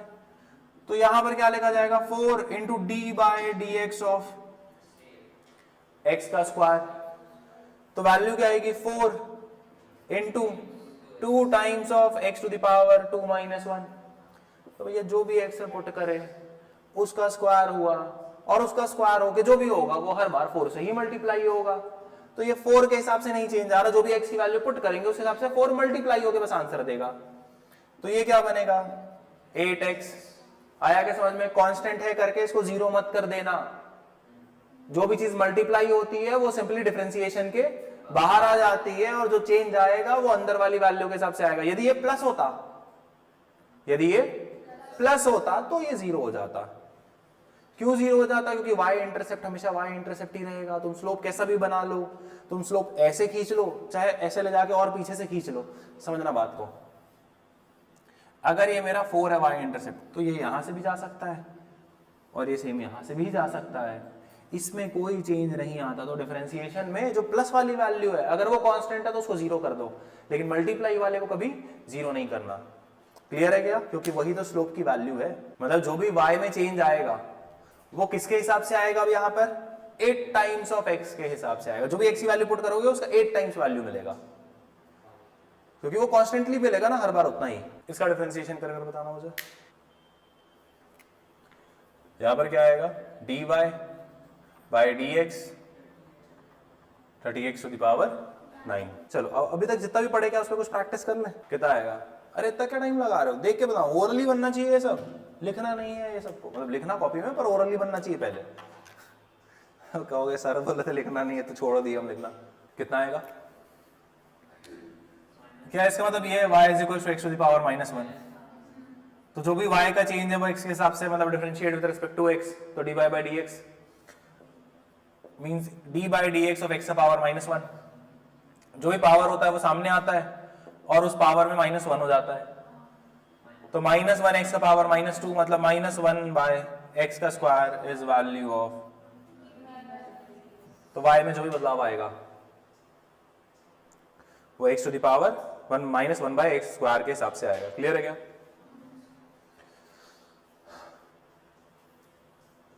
चलो एक और प्रैक्टिस करते हैं। सबने क्लास 9th में ग्रेविटेशन पढ़ा होगा अपने स्कूल में। 9th पढ़े? ग्रेविटी नाम का एक चैप्टर था, ग्रेविटेशन नाम का। क्या उसमें ये वाला सिंबल देखे थे? यूनिवर्सल ग्रेविटेशनल कांस्टेंट कहते हैं। अब अगर मैं तुमसे पूछूं यूनिवर्सल ग्रेविटेशनल कांस्टेंट क्या समय के साथ बदलेगा? समय के साथ बदलेगा, यानी d बाय dt। समझ गए लॉजिक क्या होता है किसी पीछे dt लिखने का? जिसके भी हिसाब से बदलाव आ रहा होता है, जिसके भी हिसाब से चेंज आ रहा होता है, उसको नीचे dt dx या dy जो भी दे उसके हिसाब से करना हमेशा। क्लियर है? क्या समय के साथ यूनिवर्सल ग्रेविटेशनल कांस्टेंट बदल जाएगा? मतलब आज हम जब यूनिवर्सल ग्रेविटेशनल कांस्टेंट पढ़ते हैं और जब अंग्रेज थे इंडिया में तब क्या वैल्यू अलग थी? सेम ही रही होगी ना तब भी। मतलब कांस्टेंट है तो क्या होगा इसका डिफरेंशिएशन? जीरो। तुम लोग केमिस्ट्री में एक और वैल्यू पढ़कर रखे हो, यूनिवर्सल गैस कांस्टेंट आर। पढ़े? कोई चेंज आएगा? जीरो रहेगा पक्का? चलो अब ये देखते हैं।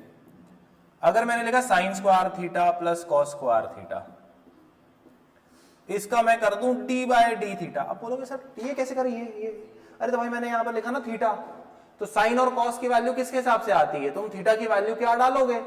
मतलब जो भी चेंज आता है वो थीटा के हिसाब से आता है। यदि मैं यहां पर x लिख रहा होता तो मेरे को यहां पर x लिखना पड़ता। आई क्या बात समझ में? Sine square theta plus cos square theta क्या होता है? 1 होता है। जब न्यूटन ने इन्वेंट किया था तब, न्यूटन नहीं पता मेरे को इन्वेंट किया था, वैसे ही बोल दे रहा हूँ बस। जब उसने जिसने भी इन्वेंट किया था उसने बताया था जब sine square theta plus cos square theta होता 1 ना। बदल गया क्या? कांस्टेंट है। क्लियर है क्या? अब यदि मैं d by d theta of sine theta लिखूं तो क्या बोलोगे? जीरो। तो d पे देखो साइन थीटा पे चेंज आएगा, किसके हिसाब से चेंज आएगा? थीटा के हिसाब से। थीटा बढ़ाते जाओ बढ़ाते जाओ बढ़ाते जाओ बढ़ाते जाओ, साइन 90 डिग्री प्लस थीटा पे पहुंचोगे।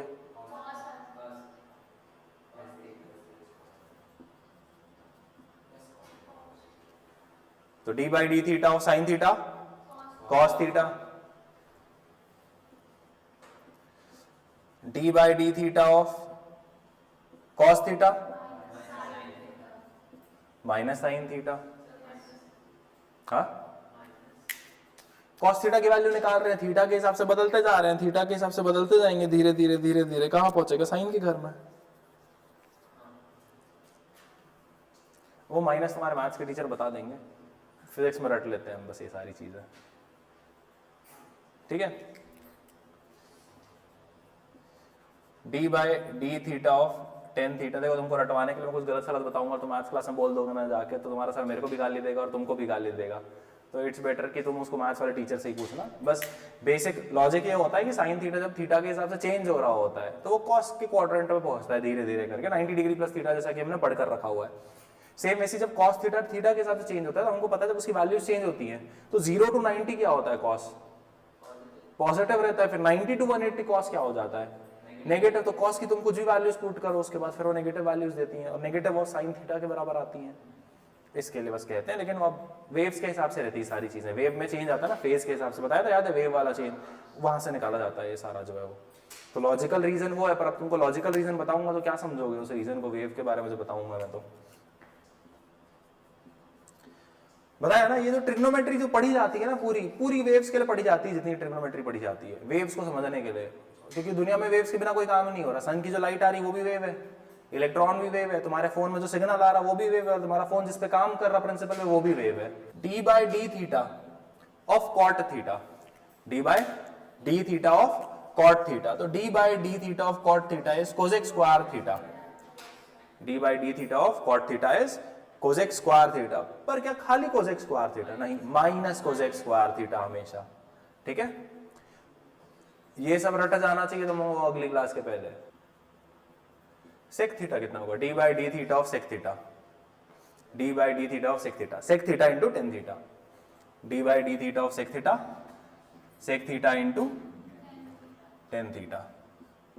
कौन सा बचा और कोसाइन टेन कोसेक,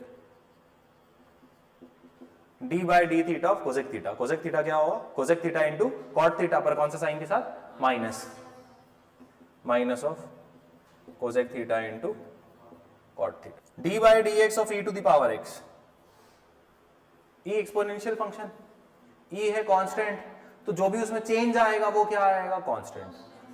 चेंज भी कैसा रहेगा, कांस्टेंट, क्योंकि देखो 2 का पावर 2 4, 2 का पावर 4 16, 2 का पावर 5, तुम एक्स की वैल्यू कुछ भी डालो, चेंज हमेशा क्या है, 2 के हिसाब का चेंज है तो कांस्टेंट है। तो d by d x of e to the power x is e to the power x, क्योंकि चेंज हमेशा कांस्टेंट है।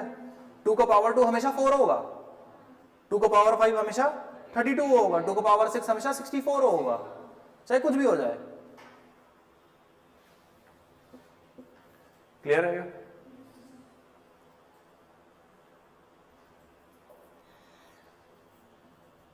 D by d x of log x on the base e, log x on the base e का मतलब कौन सा log होता है, natural log. Natural log तो कैसे लिखा जाता है नेचुरल लॉग को, लॉग का एल नेचुरल का एल, लॉग का एल नेचुरल का एन, तो l n, l n x, l n x क्या बनेगा 1 by x, d by d x of l n x log x to the base on the base e is 1 by x. Clear है क्या?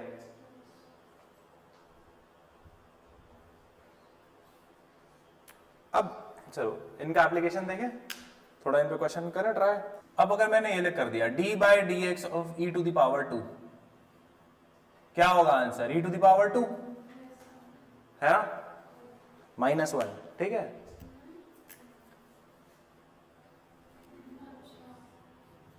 X के हिसाब का change होता है, जब आप एक्स लिखा है तो एक्स में ई टू द पावर एक्स है, 0 है क्योंकि कांस्टेंट हो गया है वो। आया समझ में? क्लियर है? D by d x of e to the power x, e to the power x. अब अगर उसी को d by d t of e to the power x कर देता तो वापस वो 0 हो जाता, नहीं होता, कन्वर्ट करना पड़ता है, ठीक है। गधों टाइप की बातें नहीं करना कोई भी वो छोड़ो, तुम मैथ्स वाले नहीं हो। ट्रांसफॉर्म करना पड़ता है उसको, एक्स को टी के फॉर्म में कन्वर्ट कर लेते हैं वहां से, डी बाई डी टी बनाकर फिर टी के रिस्पेक्ट में डिफरेंशिएट। x कैसे कांस्टेंट है? x वेरिएबल है ना। x कांस्टेंट बोलेंगे कभी भी? x कांस्टेंट है बोलेंगे कभी भी? होता है क्या x कांस्टेंट? x हमेशा वेरिएबल होता है ना। y variable, z a variable, b, अरे भाई जिसकी जगह कुछ भी वैल्यू डालो वो वेरिएबल, वो वेरी किया जा सकता है। तुमको बताया क्या x का वैल्यू? कहीं पे लिखा है, भगवान ने ऐसे लिख कर दे दिया x 10 ही होगा भैया, अर्थ पे कभी नहीं बदलेगा। a का मतलब हमेशा 1 लेना है, ऐसा लिख दिए। फिर तो जहां पर भी a है वहां 1 लगाओ जी, b है तो 2 लगाओ, c है तो 3 लगाओ, d है तो 4 लगाओ, 26 लगाना z होगा तो बनेंगे ये वाले। कितना आएगा इसका आंसर? इसका, इसका, इसका,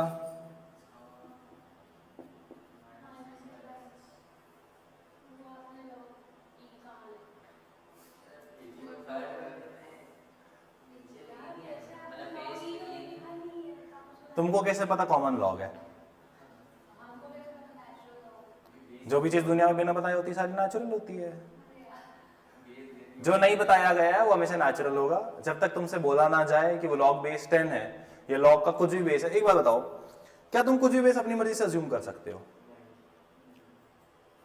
याद रखना, कभी भी यदि तुमको लॉग ना बताए कौन सा वाला है, वो हमेशा नेचुरल लॉग होता है। तुमको उसको हमेशा कॉमन लॉग में कन्वर्ट करना है जब तक it is stated, it is not stated. अगर उसने स्टेट कर दिया that log x to the base 10 है, तभी तुम बेस 10 मानोगे। अगर उसने कुछ नहीं लिखा है that means it is natural log. दुनिया में सिर्फ नेचुरल लॉग है, हमने कन्वीनियंस के लिए कॉमन लॉग बनाया हुआ है। कहां पे? Yes yes yes yes yes, लिख रहा है कि नहीं लिख रहा था? बैठा हुआ तो नहीं है? ये बनाया क्वेश्चन वाले 4 कि छोड़ दिया? लिखा है कि नहीं लिखा है पहले ये बता। देखूंगा कॉपी, नहीं लिखा होगा तो देखो। क्या नहीं समझ में आया उसमें? अरे अभी तो प्रॉपर्टी बताया, कांस्टेंट मल्टीप्लाई होता है तो कांस्टेंट कहाँ आ जाता है? बाहर आ जाता है। D by d x of log x, कुछ नहीं बताया मतलब वो कौन सा बेस होगा? नेचुरल बेस ही होगा। तो बेस ई की वैल्यू क्या होती है? 1/x होती है। लिखते जा रहा है कि नहीं लिखते जा रहा है कॉपी में? छोड़ता तो नहीं जा रहा है? अतर यदि तेरे नोट्स कंप्लीट नहीं हुए और तेरा नंबर नहीं आया तो बोला मैं लिखा नहीं था, बाद में जब मैं सारी चीज क्लास में पूछता हूँ, क्योंकि ये आगे जाके आएगा और मैं तेरे से ये उम्मीद लगाऊंगा कि तू ये बताएगा। मैंने पहला वाला जो लिखा है वो क्या लिखा हुआ है यहाँ पे? y is equal to x square plus sine x. मतलब क्या मेरे को यहाँ पर एडिशन दिख रहा है?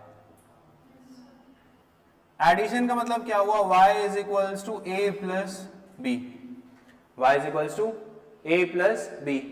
अब देखो a जो है वो भी x के बराबर है, x के बराबर है ना, x वाली वैल्यू आएगी, b पे भी x वाली वैल्यू आएगी। मतलब y पे जो चेंज आ रहा है वो x के हिसाब से आ रहा है। इसको कहा जाता है फंक्शन ऑफ फंक्शन। समझना बात को। फंक्शन ऑफ फंक्शन का मतलब ये होता है, देखो y जो है ये ऐसा है। कैसे ऐसा है? अगर मान लो मैंने यहां पर लिखा साइन एक्स वाई, समझना बात को, पहले समझ लो। ये ना, इसको क्या कहते हैं? फंक्शन ऑफ फंक्शन कहते हैं। फंक्शन ऑफ फंक्शन यानी अब मैंने बोल दिया y साइन एक्स है, जो भी मैं x की वैल्यू रखूंगा क्या वही y की वैल्यू आएगी? नहीं सर, जो भी आप x की वैल्यू डालोगे उसके हिसाब से साइन की वैल्यू आएगी और वो वाली वैल्यू के हिसाब से आपको y की वैल्यू मिलेगी। मतलब sine is a function of x and y is a function of sine x। तो फंक्शन किसका है? वो एक दूसरे फंक्शन का है, फंक्शन ऑफ फंक्शन। फंक्शन यानी त्योहार, शादी। तो जो भी चीज किसी एक दूसरी चीज के हिसाब से बदलती है उसको फंक्शन कहते हैं मैथ्स में। तो यहां पर साइन जो है वो किसके साथ चेंज कर रहा है? और साइन के हिसाब से कौन चेंज कर रहा है? समझ में आया बात? मैं x को चेंज करूंगा तो साइन की वैल्यू चेंज होगी और साइन की जो चेंज वैल्यू उसके कारण मेरे को y की वैल्यू मिलेगी। तो y is a function of function. चलो एक चीज क्लियर हो गई। अब यहां पर मैं क्या कर रहा हूं? एडिशन। एडिशन का मतलब क्या है? y की वैल्यू सर देखो x स्क्वायर के हिसाब से तो चेंज होगी, पर साथ ही साथ किसके हिसाब से चेंज होगी? साइन x के हिसाब से भी चेंज होगी। मतलब यदि मैं यहां पर dy बाय dx करना चाहूं, अगर मैं y को x के हिसाब से चेंज करना चाहूं तो y जो चेंज होगा सबसे पहले तो a के हिसाब से चेंज होगा एट द सेम टाइम, साथ ही साथ वो b के हिसाब से भी चेंज होगा। आया समझ में? तो जो y का चेंज आएगा वो a और b दोनों के चेंज को ऐड करके मिला करके आएगा। आया समझ में? अब कैसे किया जाएगा? तो देखो dy by dx is equals to d by d x of x square plus d by d x of sine x. तो इसका क्या बनेगा? 2x, मतलब y में जो भी चेंज दिखेगा वो 2x प्लस कॉस एक्स के जैसा चेंज दिखेगा। यहां पर क्या दिख रहा है हमने? सब्ट्रैक्शन। तो y is equals to a minus b है, तो y में जो भी वैल्यू आएगी वो a में b को माइनस करके आएगी। y में जो भी वैल्यू आएगी वो a में b को माइनस करके आएगी। सही बोल रहे हैं ना भाई? तो चेंज भी जो आएगा वो a का जो भी चेंज होगा उसमें b के चेंज को माइनस करोगे तो y का चेंज मिलेगा। क्या गलत है कुछ भी इसमें? तो dy by dx is equals to dA by dx minus dB by dx, मतलब dy by dx is equals to dx square by dx minus d of sine x by dx। तो 2x माइनस कॉस x करना पड़ेगा sir. जो भी 2x के हिसाब से change आएगा उसे माइनस करना कॉस वाली वैल्यू को, तब आपको y का चेंज मिलेगा। बहुत ज्यादा डिफरेंशिएशन सिखा दिया तुमको, इतना पीएचडी नहीं करना था तुमने बस ये याद रखना है जब भी फंक्शन और फंक्शन हो जाए और प्लस माइनस हो जाए तो जो भी दिया है सबको डिफरेंशिएट करना, सबको तोड़ते हुए जाते हैं। जो प्लस है तो प्लस होएगी, जो माइनस है तो माइनस होएगी। अब यहां पर क्या आया?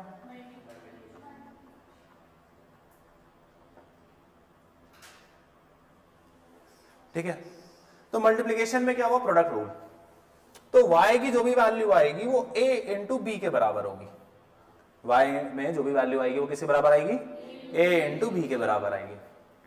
तो जब तुम dy बाय dx करोगे तो जो भी चेंज आएगा वो change in a into change in b के बराबर आएगा। पर देखो, क्या तुम दोनों चेंज एक साथ देख सकते हो? तो क्या होगा कि नहीं सर दोनों एक बार क्यों देखें, बहुत मेहनत वाला काम है। एक बार में एक चेंज देखेंगे, एक को पकड़ के रखेंगे। तो पहली बार में किसका चेंज देखेंगे? a को। किसको पकड़ के रखेंगे? b को। तो b को पकड़े यानी क्या बना दिए? कांस्टेंट। b को पकड़े तो क्या बना दिए? कांस्टेंट। इस टाइम पे किसका चेंज देख लिए? a का। पर क्या सिर्फ a में चेंज आने वाला था? नहीं सर, a और b दोनों के चेंज को मल्टीप्लाई करना था। अब एक तरीके से एक चीज मेरे को बताना, 2 इंटू 2 क्या होता है और 2 प्लस 2 क्या होता है? तो मल्टीप्लिकेशन और एडिशन एक ही तो चीज होती है। बस अगर मैं तुमको बोलूं 4 को 4 बार प्लस करो तो तुम क्या बोलोगे? सर 4 को 4 बार क्यों प्लस करेंगे? 4 इंटू 4 कर लेते हैं ना। मैं बोलूंगा 4 को 16 टाइम्स प्लस करो तो तुम बोलोगे सर 4 4 4 4 करके 16 बार लिखते रहेंगे, गधे हैं क्या? 4 इंटू 16 कर लेते हैं ना, मतलब तो वही है। क्या गलत कह रहा हूं? लॉजिक आया समझ में?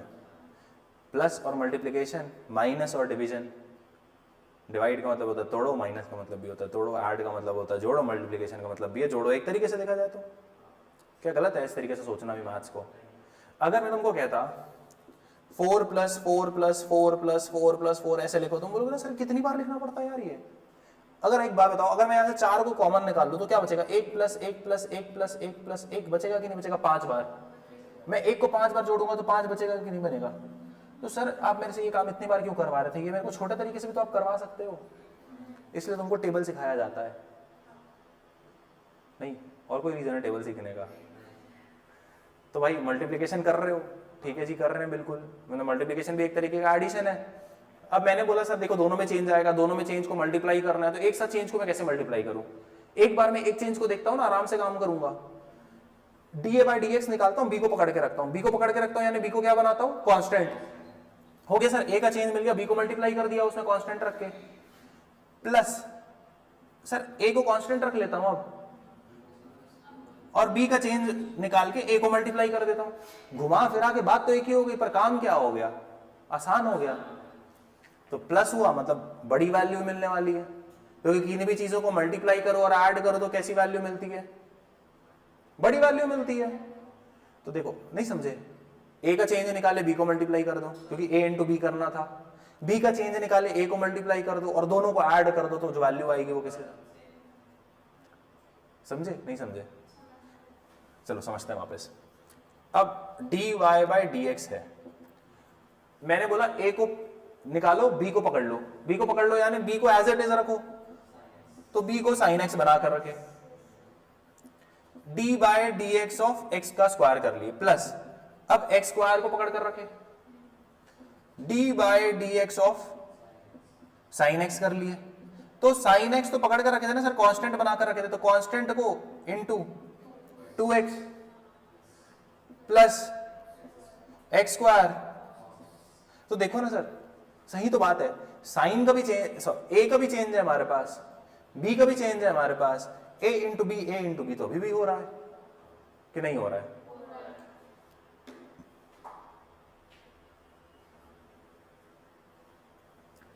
अब यहां पर क्या हो रहा है? अब डिवीजन का मतलब भी तो यही हो गया। 4/2 क्या होता है? 4 माइनस 2। डिवीजन का मतलब क्या होता है? जब माइनस वाली वैल्यूज, बहुत सारी माइनस वैल्यूज करनी होती है ना, तो बहुत सारा माइनस करने की जगह डिवाइड किया जाता है उस चीज को, ठीक है? अब डिवाइड का मतलब क्या समझे? डिवाइड का मतलब क्या समझे? माइनस। ट्रिक है यही डिफरेंशिएशन को याद रखने की, समझना बात को, ठीक है? यही ट्रिक है, किसको? डिफरेंशिएशन को याद रखने की। डिवाइड का मतलब क्या समझे? माइनस। यहां पर जो तुमको y दिया है, y किसके फॉर्म में दिया है? a बाई बी के फॉर्म में दिया है। y किसके फॉर्म में दिया है? a बाई बी के फॉर्म में। अब तुमको क्या सिखाया? तुम बोलोगे सर देखो दोनों के चेंज को एक बार डिवाइड करने से अच्छा क्या है, एक को पकड़ते हैं दूसरे का चेंज निकालते हैं। अब एक को पकड़े, किसको पकड़े? यानी ऊपर देख, बी को पकड़े, a का चेंज निकाले dy बाई डी एक्स करने के लिए, ठीक? डिवाइड का मतलब क्या समझे? माइनस। माइनस लगाओ यहां पे।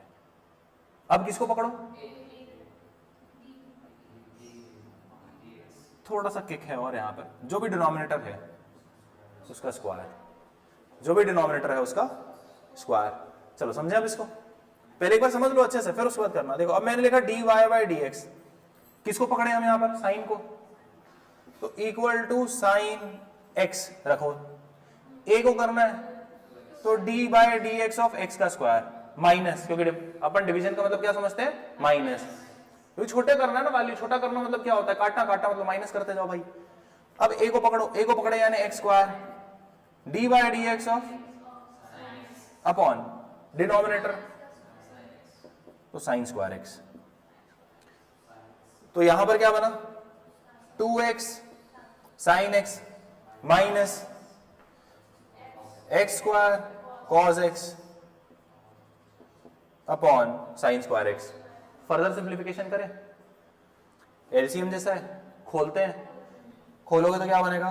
2x sine x upon sine square x minus x square cos x upon sine square x. सही है गलत है? सही है। एक एक साइन साइन कटा, 2x upon sine x minus, देखो एक बार कॉस है तो एक एक बार साइन को अलग करें, तो साइन बाय कॉस क्या होता है? 10। ये उसका इनवर्स दिख रहा है, कॉट।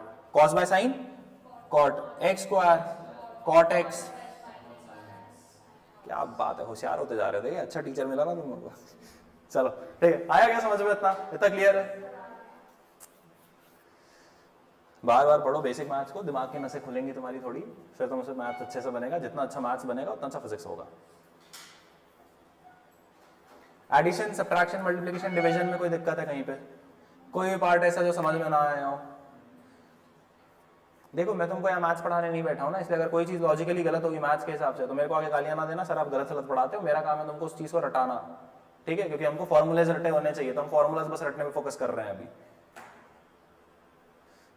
सर आप तो ये बताए थे, हमारे तो मैथ्स के टीचर ये बता दी। बस कुछ होमवर्क क्वेश्चंस दे रहे हैं, उनको लेकर जाओ, प्रैक्टिस कर कर आना, ठीक है? जो डाउट आएगा उसको अगली क्लास में पूछना। समझ गया ना? स्पेस याद रखना, एडिशन एडिशन है, मल्टीप्लिकेशन मतलब एडिशन है, सब्ट्रैक्शन तो सब्ट्रैक्शन है, डिवीजन मतलब भी सब्ट्रैक्शन है। डिफरेंशिएशन में ना ऐसे याद हो जाता है, पता है? जहां पर भी मल्टीप्लाई दिखेगा ना, तुम डिफरेंशिएशन में अपने वहां पे प्लस का साइन डालोगे, जहां पर भी क्या दिखेगा डिवीजन दिखेगा, वहां पे अपने आप माइनस का साइन डलेगा, बस डिवीजन वाले में एक रहता है डिनोमिनेटर का स्क्वायर करना हर बार। और देखो कितनी आसानी से याद हो गया ना, सेम चीज है, डिफरेंशिएट नहीं, बस इतना ही क्वेश्चन है, इतना कर लेना। ठीक है, अगली क्लास में फिर डीबीपी देता हूँ सारी। क्या थोड़ा सा तो यार इजी, 5 मिनट नहीं लगेगा करने में।